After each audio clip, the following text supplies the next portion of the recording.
नमस्कार दोस्तों, welcome back on my YouTube channel RPN revolution में आपका स्वागत है।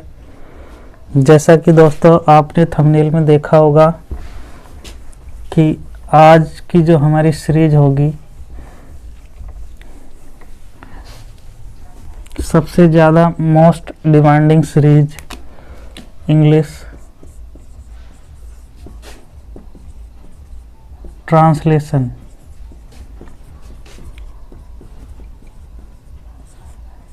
सीरीज। ये सीरीज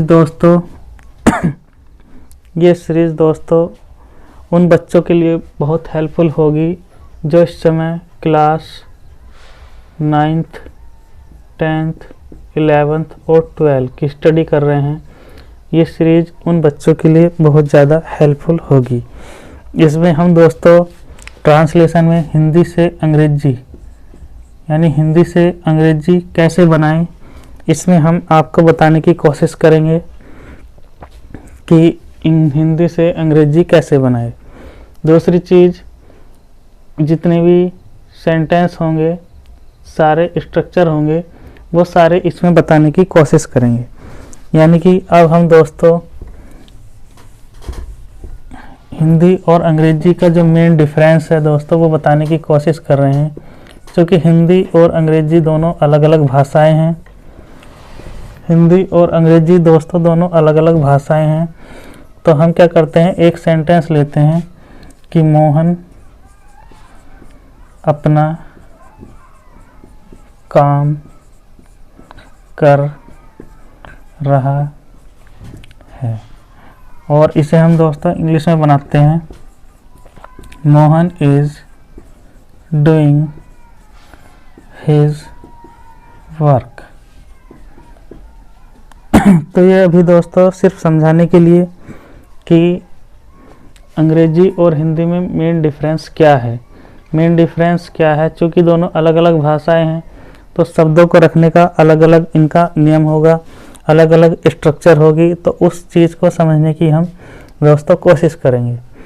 सबसे पहले हमने देखा कि इसमें जो मोहन है जो इस पूरे काम को कर रहा है, अंग्रेजी में दोस्तों इसे, हिंदी में दोस्तों हम इसे कर्ता बोलते हैं, काम को करने वाला, और यहाँ पर दोस्तों अंग्रेजी में बोलते हैं सब्जेक्ट। यानी कि हमने क्या देखा, जो कर्ता हिंदी में होता है और जो इंग्लिश में जो सब्जेक्ट होता है उनकी प्लेसमेंट दोनों की सेम है। इस बात से क्या हमें पता लगा दोस्तों कि अगर हम वाक्य हिंदी का लिखें चाहे अंग्रेजी का लिखें तो हमारा जो सब्जेक्ट होगा वो दोस्तों शुरुआत में ही होगा। मतलब जहाँ पर सब्जेक्ट होता है वहीं पर हमारा कर्ता, जहाँ पर कर्ता होता है वहीं पर सब्जेक्ट होता है। यानी हिंदी का कर्ता और इंग्लिश का सब्जेक्ट सेम प्लेसमेंट पर रहेगा। यानी कि दोनों भाषाओं में सब्जेक्ट के स्थान पर कोई अंतर नहीं पाया गया।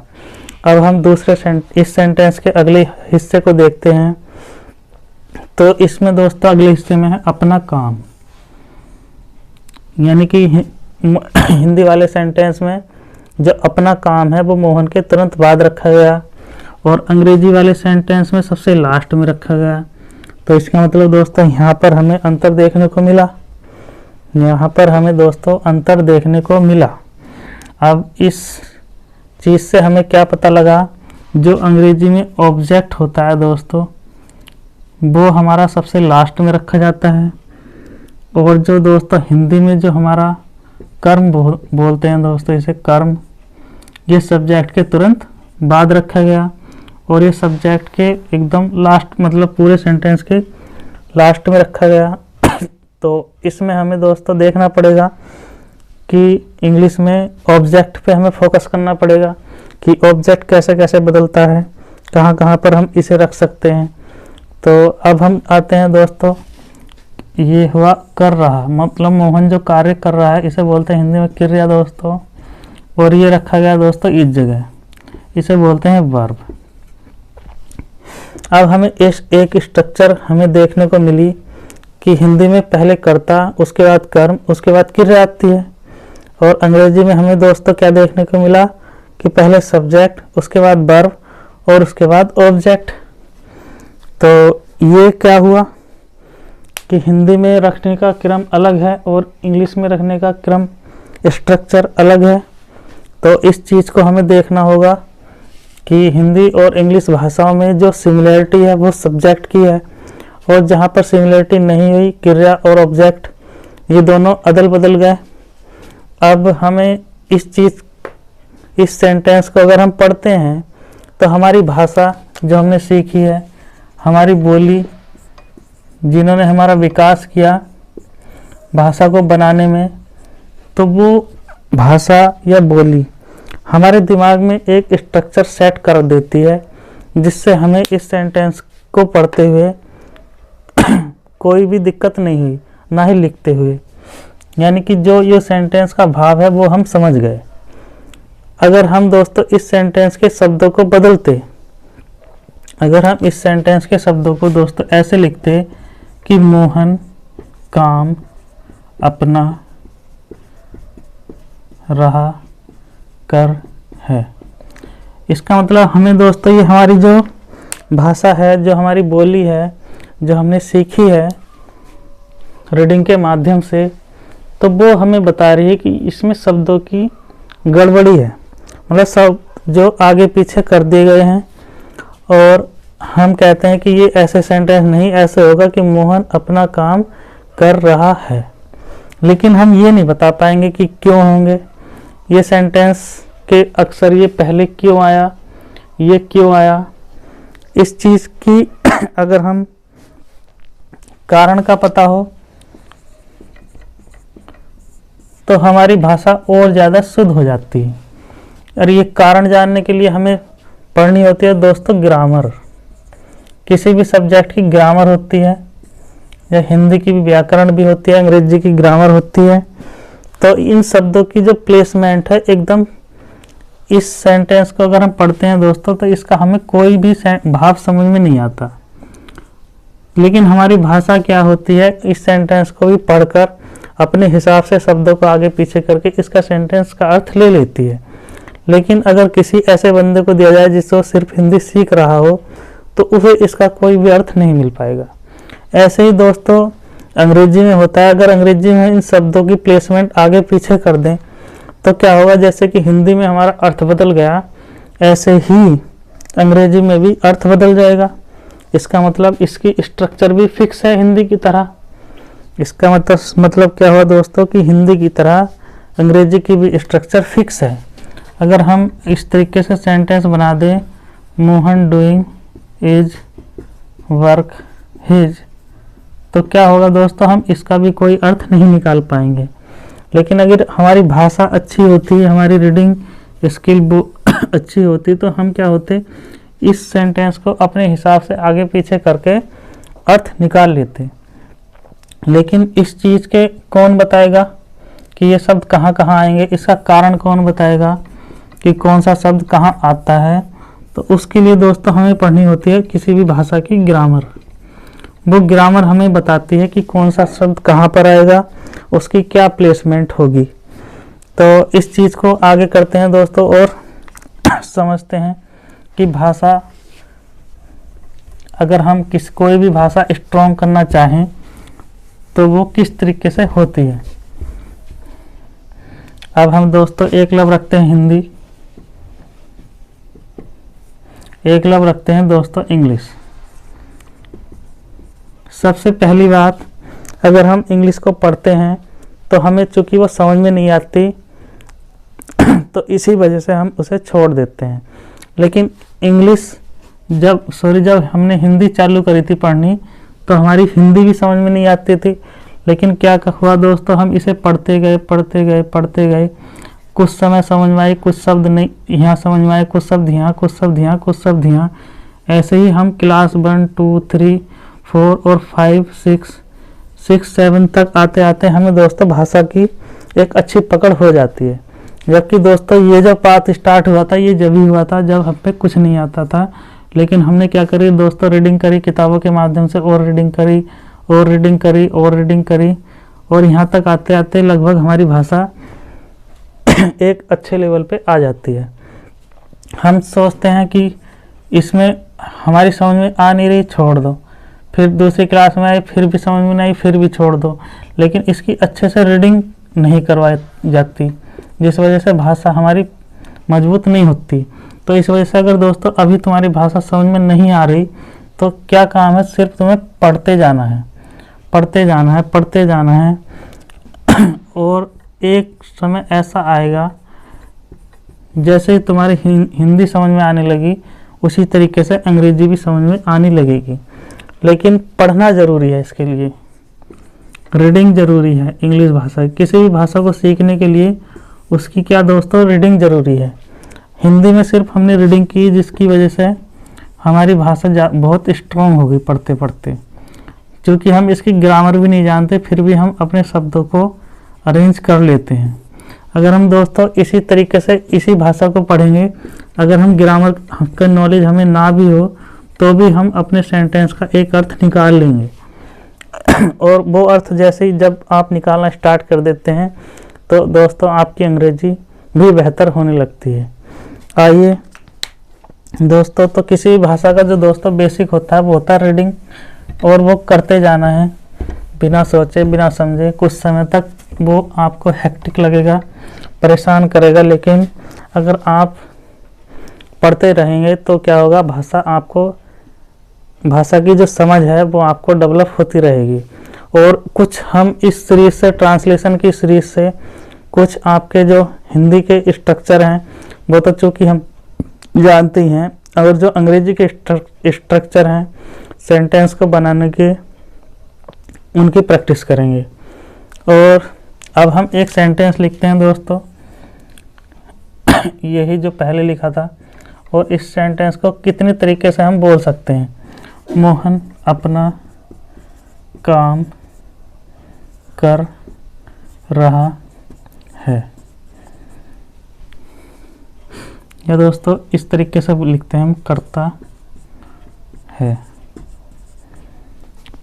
ये हमने एक सेंटेंस लिखा। तो सबसे पहले हम इस सेंटेंस को देखें कि मोहन अपना काम करता है, मोहन अपना काम करता है, ये सेंटेंस हुआ।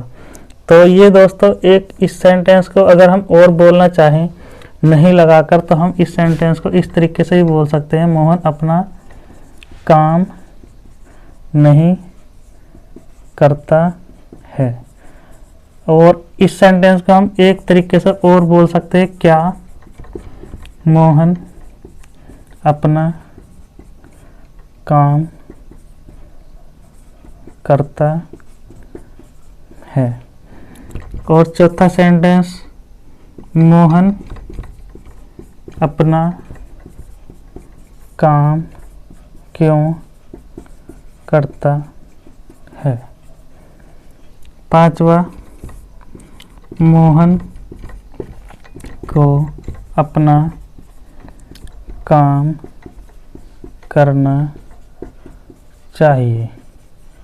यानी कि दोस्तों एक ही सेंटेंस को हम 5 तरीके से बोल पाए।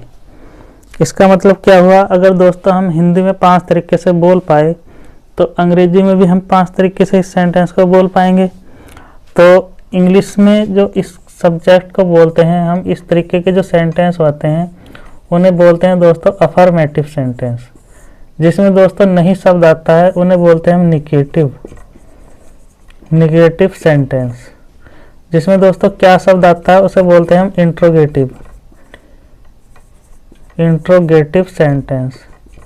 और जिसके अंदर दोस्तों ये क्यों शब्द बीच में आया, तो इसे हम बोलते हैं डबल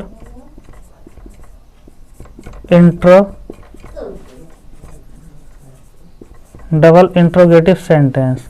और ये दोस्तों जो कि मूड बता रहा है, तो इसे बोलते हैं दोस्तों, जो हमारे ऑब्लिगेशंस होते हैं, जो मूड वाले सेंटेंस होते हैं, जो मॉडल्स होती हैं वो हम इसमें पढ़ते हैं।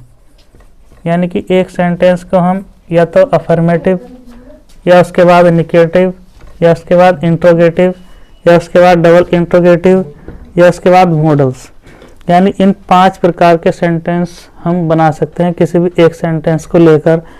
कि इस तरीके से हम नहीं लगाकर भी बोल सकते हैं, क्या लगाकर भी, क्यों लगाकर भी, और चाहिए। तो इससे क्या पता लगा, अगर हम किसी भी सेंटेंस को 5 प्रकार से हिंदी में बोल सकते हैं, तो अगर हम ट्रांसलेशन करेंगे तो उसमें भी 5 प्रकार की ही ट्रांसलेशन होगी, जिसमें पहले हिस्से को अफर्मेटिव, दूसरे को निगेटिव, तीसरे को इंट्रोगेटिव, चौथे को डबल इंट्रोगेटिव और 5वें को मॉडल्स हम बोलेंगे। ठीक,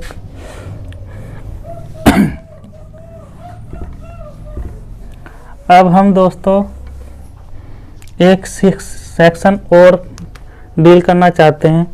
इसमें एक होता है दोस्तों प्रेजेंट, एक होता है दोस्तों पास्ट, एक होता है फ्यूचर और एक होता है दोस्तों मॉडल्स। मॉडल्स इसमें क्या होता है, अगर कोई भी सेंटेंस जैसे कि मोहन अपना काम कर रहा था, करता है, तो जो हमारे प्रेजेंट के वाक्य होंगे है, हो, हूँ वाले, जिनके बाद में मिलेगा उन्हें प्रेजेंट बोलते हैं। जिनमें था हो, थी हो और थे हो वे पास्ट के होते हैं, और जिसमें गा हो, गी हो और गे हो वो फ्यूचर के होते हैं। और इसमें दोस्तों चाहिए, इस तरीके वाले सेंटेंस जो होते हैं मॉडल्स होते हैं। यानी कि हमें क्या पता लगा, यानी जो हमारे टाइम के शब्द हैं, जिस पर टाइम का फर्क पड़ता है वो है प्रेजेंट, जो इस समय चल रहा है, जो बीत गया उसे पास्ट, जो आने वाला है दोस्तों से फ्यूचर। और ये जो मॉडल्स होते हैं दोस्तों ये टाइम फ्री होती हैं, मतलब इन पर टाइम का कोई भी असर नहीं पड़ता मोस्ट ऑफ द केसेस में कि ये टाइमलेस होती है। इस चीज़ को आप समझ पाए होंगे। अब हम जो है ग्रामर की सीरीज में जो सिंपल सेंटेंस होते हैं उन्हें पढ़ने की कोशिश करेंगे। सिंपल सेंटेंस, सिंपल सेंटेंस में दोस्तों 3 तरीके के पार्ट्स होंगे, जिसमें होगा दोस्तों सिंपल प्रेजेंट, सिंपल प्रेजेंट, दूसरे पे दोस्तों सिंपल पास्ट और सिंपल फ्यूचर। सिंपल प्रेजेंट की जो पहचान होगी दोस्तों हमारी है, हो या हूँ वाली। इसके बाद जो पास्ट था होगा, थी होगा और दोस्तों थे होगा। और फ्यूचर में क्या होगा दोस्तों, गा, गी और गे होगा।